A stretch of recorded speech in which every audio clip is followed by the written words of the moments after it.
Ladies and gentlemen, welcome to the Hyperconscious Podcast. Alan, what is hyperconscious? Once you understand why something is the way that it is, now you have the power to change it. Great conversations with great people and great questions are the keys to the kingdom of unlocking your consciousness. Every single action that you do starts as a thought. When you control the way you think, you will control the way you act, and you will control the way you live. That is hyperconscious. Ladies and gentlemen, the Hyperconscious Podcast is proudly sponsored by our friend and mentor, David Meltzer of the Playbook Podcast. He was kind enough to join us on episode 144 and 135. Folks, it has become Kevin and I's mission in life to help you realize that the life of your dreams is right on the other side of you becoming the greatest version of yourself. Let us help you do that. I rarely do these things twice in such a short amount of time, but you guys impress me. I believe in people that provide value and of our service. You two guys are on your way to huge fulfillment, purpose, and profitability, and I look forward to helping you both. We appreciate that more than you know.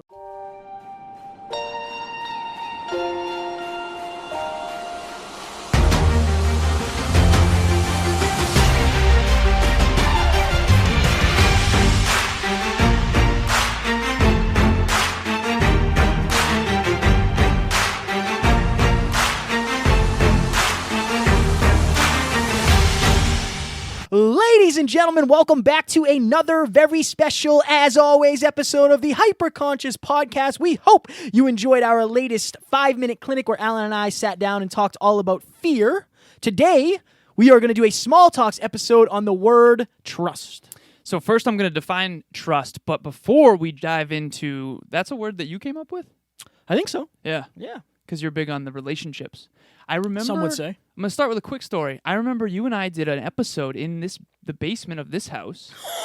Before, right? Oh yeah, That was brutal. before there's now an apartment there. Actually, That didn't even see the light of day, I don't think. no, We never dropped that.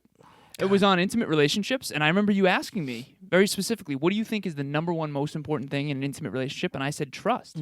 You said communication. I still think it's communication. So we're going to get into that. We're going right. to get into that. Sure. Okay. So first, I want you to go to the hyperconsciouspodcast.com, click on join #hyperconsciousnation. Folks, the Facebook group is blowing up. It's awesome. Yeah, we're at 100 already almost. Yep. People are masterminding in there. I think we just surpassed 100 today. I don't know. Close. But everybody's engaging in there every single day. Kevin and I have been very consistent on Facebook Lives as well. Definitely join that group if you are into personal development and invite people who are into personal development. I love the group. Talk about, tell them about the event in Florida, and while you do that, I will pull up some names of our new members. I got to figure out how to find the new members. Okay, so before I define trust, September 7th, we are doing a very special event called Your World Within Live. Eddie Pinero has been on this podcast 3 separate times, and he's a dear friend of ours. He's actually a client of mine, and he is hosting, we as a team are hosting an event on September 7th in Florida at a place called Margaritaville. If you go to the hyperconsciouspodcast.com/events, all of the details will be there. This is going to be absolutely epic. It's on the ocean. And it's going to be 500 plus seats. So get your tickets as soon as possible. We do plan on selling this event out, and we want to meet as many of you as we possibly can. There's actually 7 speakers. So Kevin, myself, Wade, and Phil from Two Marines, One Mic podcast, they've been on the show as well. Eddie Pinero, Chantel Adams. So we have a female speaker now, and then T-Mac as well is going to be speaking on wealth creation. So that's going to be an epic event. As you know, Kevin and I went to Brendan Burchard's event probably a year ago with T-Mac. September, I think. And September. Events like this will change your life more than almost anything else. Okay, let's get into trust. Let's get into trust. Okay. Give the definition, and then I will rattle off some names of some of our new members. I like as that well. idea. Okay, so the definition of trust, the first one is reliance on the integrity, strength, ability, surety, etc. of a person or thing. Confidence is another synonym of trust. Confident expectation of something or someone, hope, confidence in the certainty of future payment or property or goods received. So that's like trusting someone if they lend you money, or if you lend them money, rather. A person on whom or thing you are relying upon. The condition of one to whom something has been entrusted. And then the last one, the obligation or responsibility imposed on a person in whom confidence or authority is placed. So like we put trust in our leadership in government, things like that. All right, so let's just give a quick shout out to Christine Marie, Eric, William, Maddie Messieno. This is interesting. I feel like somebody trying to at like graduation. Yeah, right. This is shout out to those people. I'm sorry I ever made fun of you guys. Abby Reynolds, Olivia Talley, Marky Hollett, Nikki Kotu, Caitlin Stevens, Desiree Claiborne. Oh, Desiree. She She was at Brendan Burchard's she was at event. Brendan's. Yep. Shout out. Julian. Julian Wynn. Our buddy Julian. Sue Lesser. So many. There's so many. Nicole O'Neill. Sarah Jewell. We appreciate all of you. We do. We're trying to give all the shout outs. I didn't realize we had that many people, so I probably should have shouted out people from the beginning because now I'm way too far behind. Okay, so I have some questions for Kevin about trust. So the first question, what is your best personal definition of trust, and why does it matter so much? My best personal definition of trust is you are confident that your feelings are safe with that person, place, thing, or idea. Feelings or well-being. So you're confident that your well-being is entrusted by that person, place, thing, idea, feeling. Right. So like, how do you know whether or not you trust a rope? Right? You give it a couple tugs, you say, okay, that feels pretty good. Right? Yeah. That's how you trust a rope. Obviously, I'm more into the relationship side of things when I it think comes that to was this. a good analogy, though. Well, I I think really do. we always test things out. How do you test the ice? Yeah. You step on it. Why? See if you can trust it. See if you can trust the ice, right? That's what trust is. But I think a lot of people, the thing I said on, I think the intro or the outro to the last episode, the intro to this one was, you'll hear a lot of people say, I have trust issues. I think you just trust unworthy people. I don't think you have issues with trust. Just like I wouldn't say you have issues with driving if you get a speeding ticket. Like you just made a mistake. Here's a good analogy, the ice analogy. Let's say you, in the past, went out on thin ice that maybe you don't have an issue with trust. You just shouldn't go out on thin ice that you know will break. That's also true. Maybe you're trusting the wrong ice. That's going back to red flags when we talked to Tori Leto in person. We were talking about red flags and stuff. But I think one of the things is like a lot of people struggle when it comes to trust, and they say, "Oh, what if I get cheated on? What if my partner leaves me?" They're going to do it anyway. If they're going to do it, they're going to do it. And I don't think that's necessarily a great mindset to have. I think you should try to be the best, most complete, most loving, most understanding, supportive version of yourself possible. But you have to understand, like, sometimes it happens. And that doesn't mean it's always going to happen that way. Can you have a relationship without trust? I don't think you can have a successful one, no. Right. No, because even if it's only one person who doesn't trust the other, that person has inner turmoil all the time. All the time. I've been there. I didn't have trust in several of my relationships, mostly due to my own insecurities. Now, did something happen at one point to make me feel that way? Yes. Did I have to control that? Yes. Do I still have to control that to this day? Yes. But what I told a young man who reached out to me was, and I don't mean this in any cocky, conceited way, but the way I look at it is I feel like I'm a catch. I feel like I'm more of a catch now than I've ever been. I feel like I bring a lot to the table. And I feel like me being me is enough to keep somebody. Obviously, I have to grow and evolve and make sure I'm meeting their love languages and doing things that they enjoy, right? But I honestly, and not to sound cocky or conceited, but I don't think you're going to find this elsewhere. Right. I don't. I'm very confident in my ability to make somebody happy. And I think that's where a lot of people are lacking. It's like I told this young man, I said, work hard on yourself. Because at the end of the day, you're all you have. That's all you can control. That's all you can control. And if they're going to leave, they're going to leave. So in this incident that you mentioned where you had trust issues, how much of that was your own insecurity versus, someone else maybe breaching your trust? My trust was definitely breached. So what do people do when that happens? It depends. It depends on, are you willing to work through it? That's a huge thing. Like, I had somebody reach out, and there wasn't a cheating situation, but there was a break of trust. Right. And I was talking to this person. And I said, well, if you want to be with this person, I'm going to tell you right now, you have to still be all in. Because if you're one toe in, one toe out, you're never going to experience what you would actually experience. Now, the darker side of that coin is you're really, really investing your feelings into something that already maybe had a red flag. Does that mean the chances are higher that something goes wrong? Yeah, kind of. But what are you going to do? Just be half in and half out? You either be all in or you be all out. And I think that's the only way to really get that fulfillment, that get to the next level of that relationship. So that leads me to my next question. What are some ways in which you have screwed up the trust in your relationship? And then what did you do about it? So, like, the incident you just mentioned was a friend. I think we've all kind of made mistakes.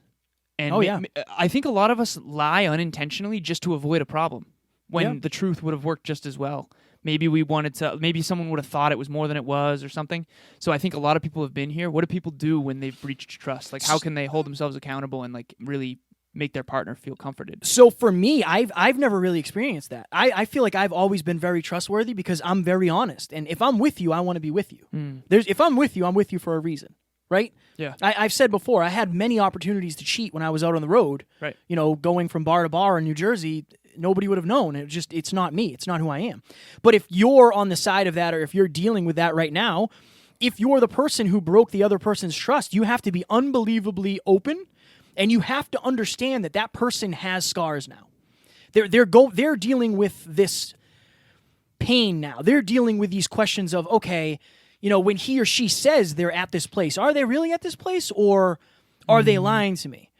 Have they been lying to me the whole time? So you have to understand that if you broke this person's trust, it might not have been your intention, but you have to own it. You have to take complete ownership and understand that I am the big reason why this person is feeling this way. I have to own that. But now I have to go above and beyond to prove, if it's worth what I think it is, that I am trustworthy, that I didn't mean to do this, that this isn't a habit, this isn't a trend, this was a one-time thing, I made a mistake, people make mistakes, and I'm going to do my best to fix that mistake. This is a tough one. This is interesting. Yeah, it is very interesting. Because when you breach trust, it's very hard to get it back. That's what what I it's tell something that people. builds subconsciously. It's totally beneath the surface. Even if you want to stay in the relationship, it's unbelievably hard because now the foundation is sand now. Right. Everything we've built on is now gone because I don't know what's real anymore. I know. You know, it's such a dangerous thing. And now is the easiest time ever to lose somebody else's trust. Not even on purpose. Like how many people slide into your DMs every day? Like Right. how many people slide? If you have a beautiful girlfriend or a good-looking boyfriend, they're probably getting hit up regularly. Right. You know, and Yeah. social media makes it very easy for that. So it's an interesting time for that. But again, I go back to the fact that, like, you have to trust as much in yourself and your ability to, like, your value. Trust your value so much that it allows you to kind of understand that if somebody seeks somebody else's value, they're gonna go after it, and you can't lose sleep over it because you can't control it. Right. If you could control people cheating, if you could control, you know, people doing you wrong, there wouldn't be any issues. It's also worth it because if you don't trust, you can't fall in love. Right. You know? Yeah. And so there really is no version of falling in love without the risk of, like, being hurt. Yeah. You don't get both. Yeah. You Or do you have don't to- get one without the other. Yeah. I don't think it's possible to have one without the other. If you give someone your love and you love them and you care about them, there's always a possibility that they'll break your trust. Yeah. And there's no way around that. You can choose consciously, hyper-consciously, and Some would say. choose someone who you believe is trustworthy. One thing I will say is believe people's actions more than their words. But when people make a mistake and they own it, also forgiveness, I think, is huge. But anyways, so we're going to go to the next Quickly, question. we're Okay. running. We got 25 seconds. Oh, wow. Yeah, it goes by quick. It does. Okay. Way back, you and I did an episode, I talked about this earlier, in the basement on relationships. And you asked me what I thought was the most important thing in a relationship. I said trust, because I think that's the foundation. You said communication. Now we realize how connected those two are. Can you please explain why those matter so much to sustain any great relationship? Communication and trust, and how they're linked. Oh, what a weak ass beep this thing has. Offensively bad. What is it? Sorry. Oh, yeah. Okay. So, you at the beginning of this episode said communication is most important. Yes. I thought trust was. Yes. You just talked about how when you lose trust, it's like building something on sand. Yes. I think communication and trust are very important, Yes. especially when trust is breached.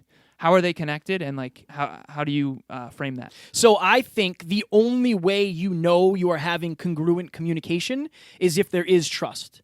Because I can trust I can trust what this person is telling me. What happens, in my estimation, in my opinion, in my vision from what I've seen, is once trust is gone, number one, it's harder to communicate.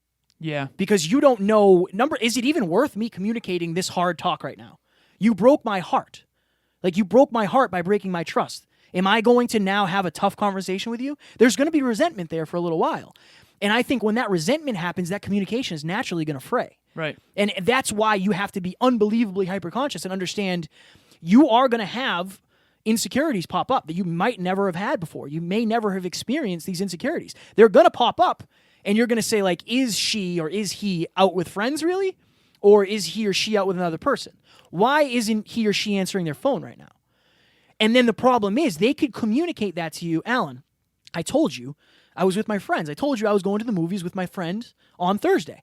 But if you don't believe that communication, then everything's in danger. Because then you're going to start thinking they're lying, and why wouldn't they lie? They lied to me before. It's such a hard, thing. man. Right. It's like a domino effect. And you have to put an end to that domino. And the only way to do that is to sit down and have that talk about, like, look, why did you do that? Like, why did you? Well, it wasn't intentional. Okay. Can you at least see from my point of view how that feels? Right? Yes, I can. Okay. I appreciate you seeing that. Can we also put on the table the fact that I am probably going to be very self-conscious for a little while? I might react differently. It's not because I don't, care about you. It's not because I want to react that way, but now I am triggered. Now I feel a certain way because of these results. And this is what this is how I feel now. It's such a fine line. We probably should have picked this one for a longer episode. I am thinking that too. I had that same thought because I think trust is something that in a friendship and an intimate relationship especially, it's everything. Yeah. It's so, so critical.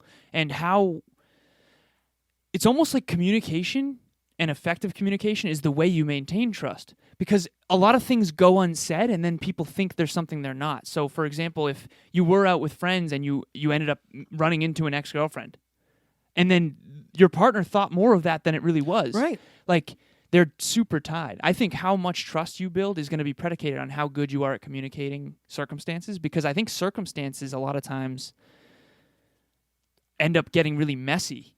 Well, you can't control the circumstance. You can only control your association with it. And you're basing that off past things. So if you're very confident in yourself, if you and your partner have never had an issue with trust, and that happens, I ran into my ex, I saw Pete.